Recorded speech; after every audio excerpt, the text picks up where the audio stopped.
বাংলাদেশে মাদ্রাসার দরকার নাই।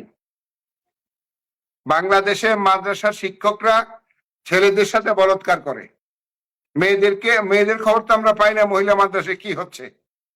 গত এই 1-1.5 বছরে 123টা ছেলেকে মাদ্রাসায় বলাৎকার করা হয়েছে।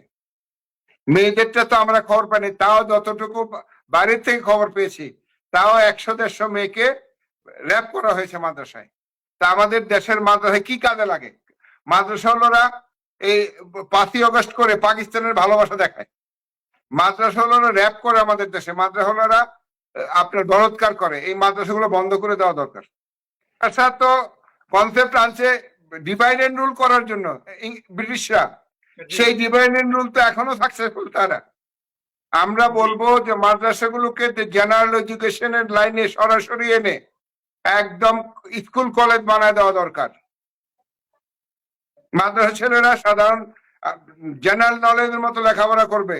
আর আমরা তো মুসলমান, 5 ওয়াক্ত নামাজ আদায় করি। আমরা মাদ্রাসাতে লেখাপড়া করে নামাজ পড়িনি, আমাদের পরিবার থেকে শিক্ষা দিয়েছে নামাজের জন্য।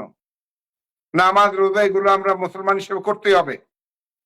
এই অনুশাসনগুলো ঘরেই তৈরি হবে, মাদ্রাসাতে তৈরি করা লাগবে না। মাদ্রাসাওয়ালারা মানুষের টাকায় লেখাপড়া করিয়া এরা আজকে সারা বাংলাদেশকে ধ্বংস করে দিয়েছে। আমাদের ভুল আছে, আমাদের ভুল ছিল না, আমি আজকে এখানে বলবো ভুল আছে, কারণ আমরা মাদ্রাসার ছেলেমেয়েদেরকে ঢাকা বিশ্ববিদ্যালয়ে ভর্তি করার সুযোগ করে দিয়েছিলাম।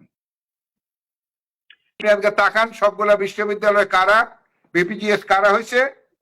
মাদ্রাসার সন্তানরা মাদ্রাসাওয়ালারা, এবং ভিসি কারা? মাদ্রাসাওয়ালারা।